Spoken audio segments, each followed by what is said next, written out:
Y cuando llegó la noche 138, ella dijo, y fue como si nunca hubiese sido, porque el tiempo lo ciega todo y nada recuerda, y aquel que quiera saber el destino de su nombre en lo futuro, aprenda a mirar el destino de quienes le precedieron en el morir.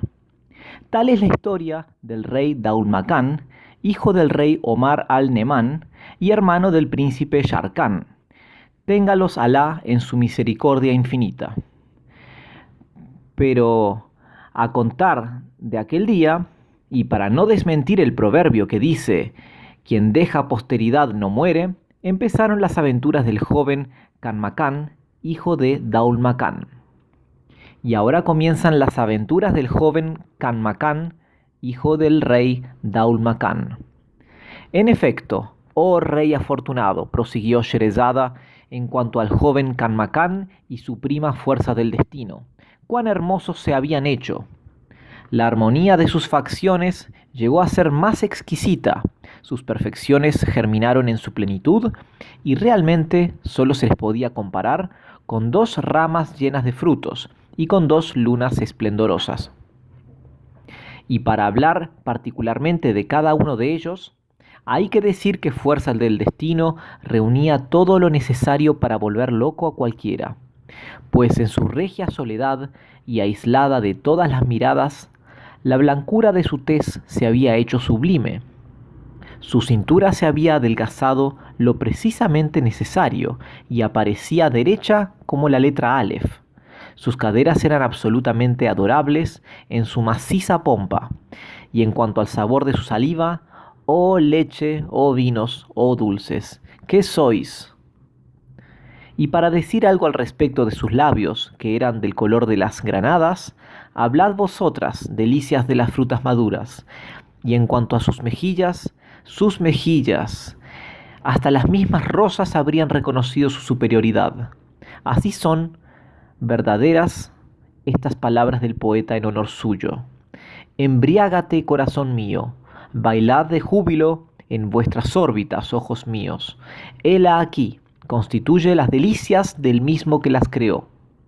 Sus párpados desafían al col a que los haga más oscuros. Siento que sus miradas atraviesan mi corazón como si fueran la espada del emir de los creyentes.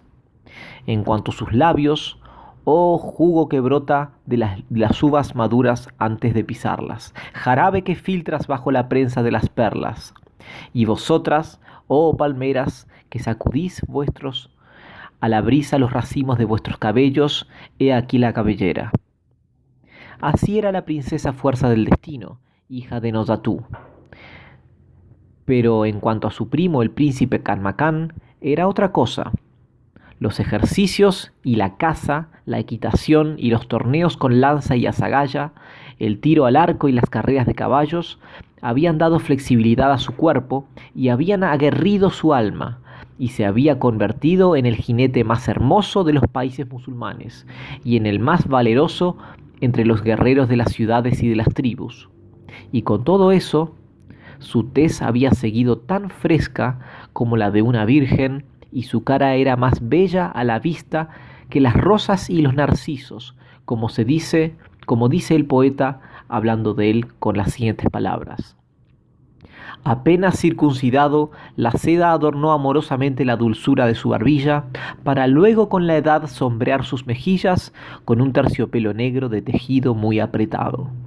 Ante los ojos encantados de quienes le miraban, parecía el cervatillo que ensaya una danza tras los pasos de su madre.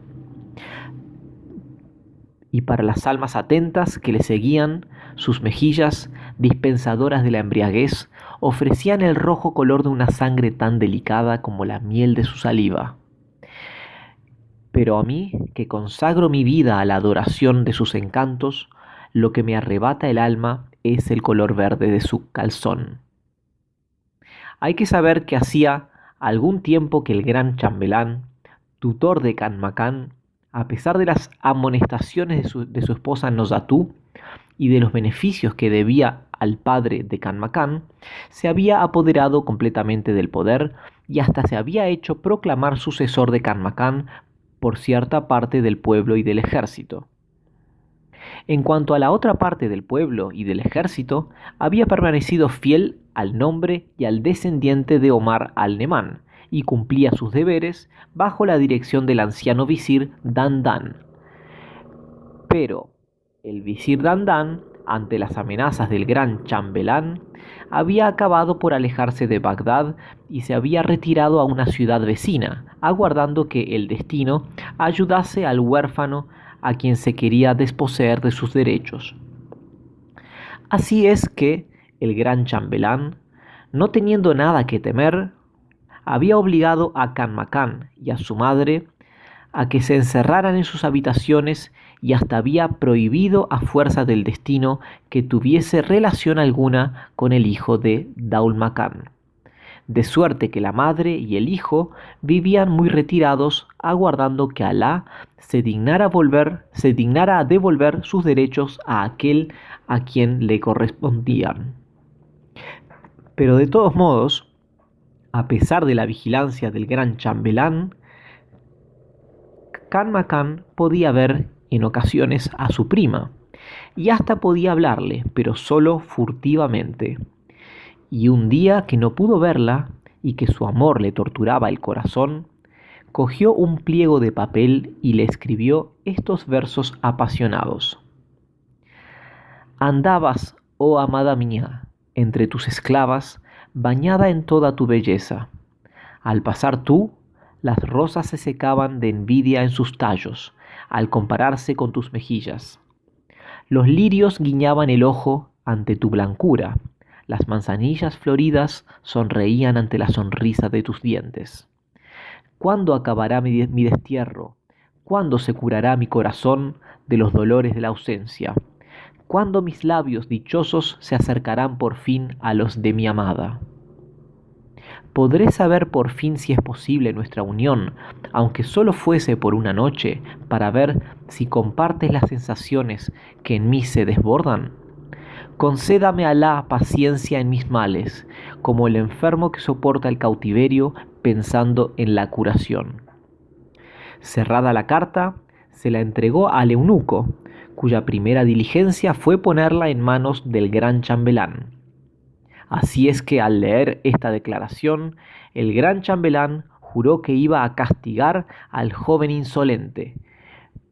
Sin embargo, pensó después que valía más no propalar la cosa y hablar solamente de ella con Nosatú.